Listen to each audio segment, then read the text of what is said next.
Jake Millison and Kennedy Ife. Tales of hauntings, murder, and scary mysteries. Every week, Twisted Twos dives into a pair of uniquely terrifying true stories that are worthy of a more in-depth look. For this week, we focus on the unusual disappearance of Jake Millison and the mysterious death of Kennedy Ife. Get ready for Scary Mysteries, Twisted Twos. Number 1. Jake Millison. To many of his friends, Jake Millison wasn't the kind of person who simply skipped town like his family insisted he did. The 29-year-old lived at the 7-Eleven ranch in Colorado in the small town of Gunnison.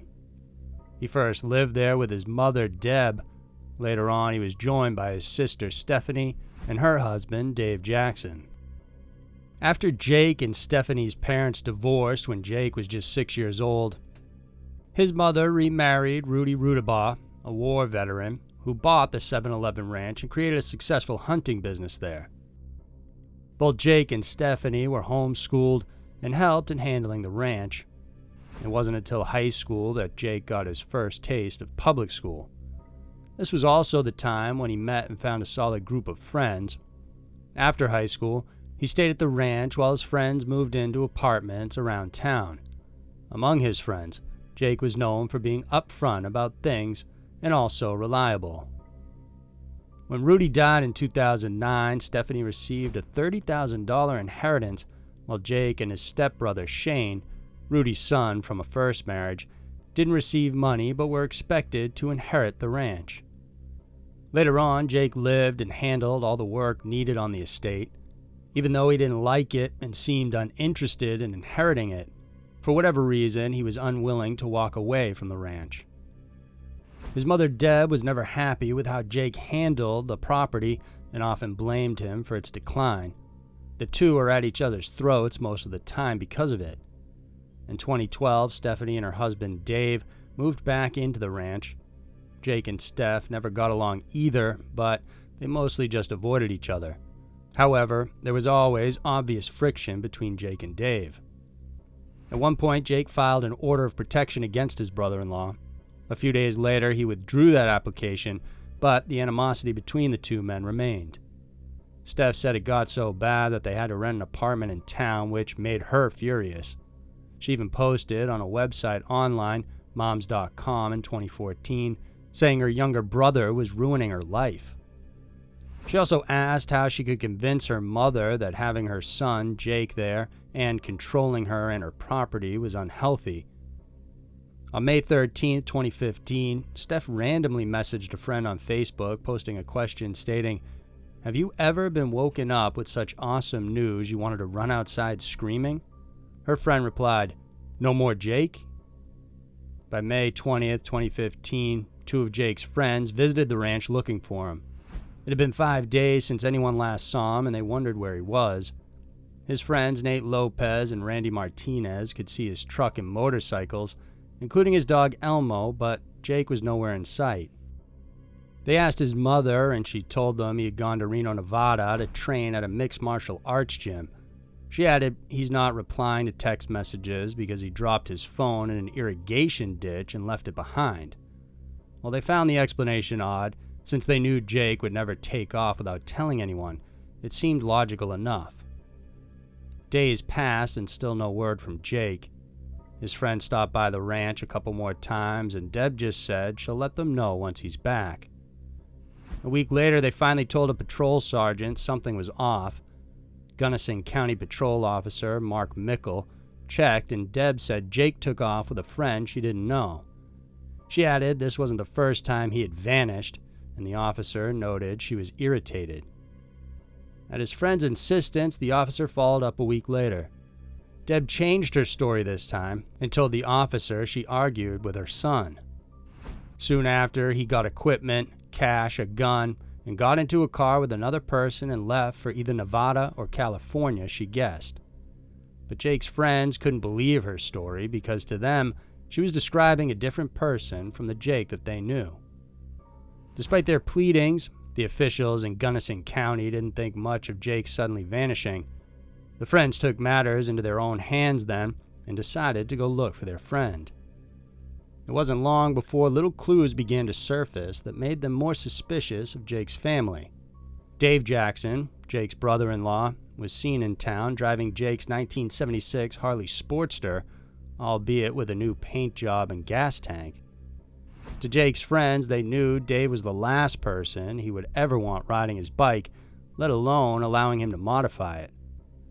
Then his friends also found out 2 of Jake's other motorcycles were for sale at a used bike shop. They checked the titles and found they both had Jake's and Deb's signatures. To one of his friend's eyes, he could tell Jake's signature was forged and had the same handwriting as that of Deb's. They were confused why his family would sell off his stuff if they expected him to return. 3 months after Jake was last seen, Deb Rudabaugh finally filed a missing report case for her son at the insistence of Jake's friends. She reasoned he probably got mixed up with a bad crowd and is in hiding or in witness protection. A friend of Jake's created a Facebook page titled, "Where is Jake Millison?" He had photos of Jake on his bike during a trip and asked people if they had seen him or had any information that they thought would be useful. That's when more information came trickling in. One person said he saw Deb, Steph, and Dave burning Jake's mattress just days after he went missing. Then another said Dave Jackson changed his profile photo where he posed on one of Jake's bikes days after he went missing. Soon police figured there might be something more to Jake Millison's disappearance and decided to look into it. For 2 years the case stalled though, and Jake's friends tried their best to move on.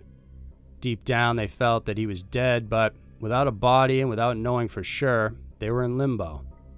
The local Gunnison County Sheriff said they were working hard on Jake's case, but they couldn't just march on to the ranch.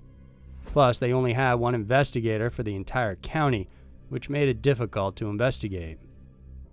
In 2017, they finally asked for help from the Colorado Bureau of Investigation, the CBI. Soon after, on July 17, 2017, official cars swamped the 7-Eleven ranch as search teams and dogs looked for clues. They were acting on a tip that bones were seen on the ranch, and the family had made the excuse they were animal bones.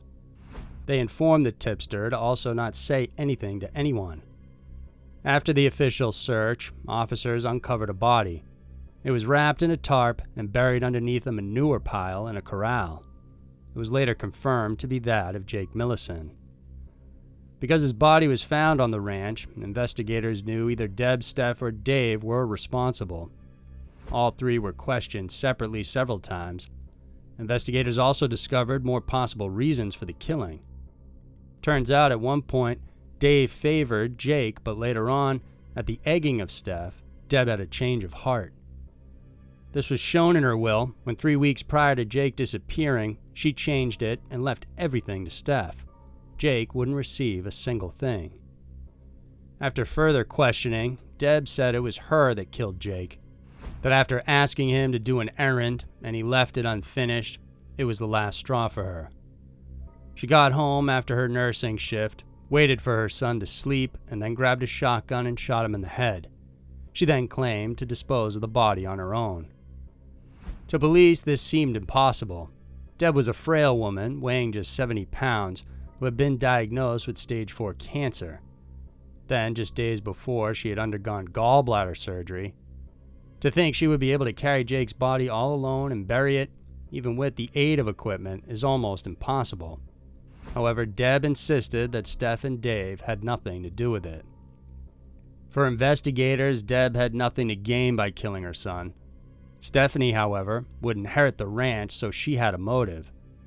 Dave, meanwhile, had animosity towards Jake and was suspected of helping cover up the crime. According to his friends, Jake once said if anything happened to him, it would be Dave that did it. Soon after her confession, Deb Rudabaugh was arrested and charged with first-degree murder.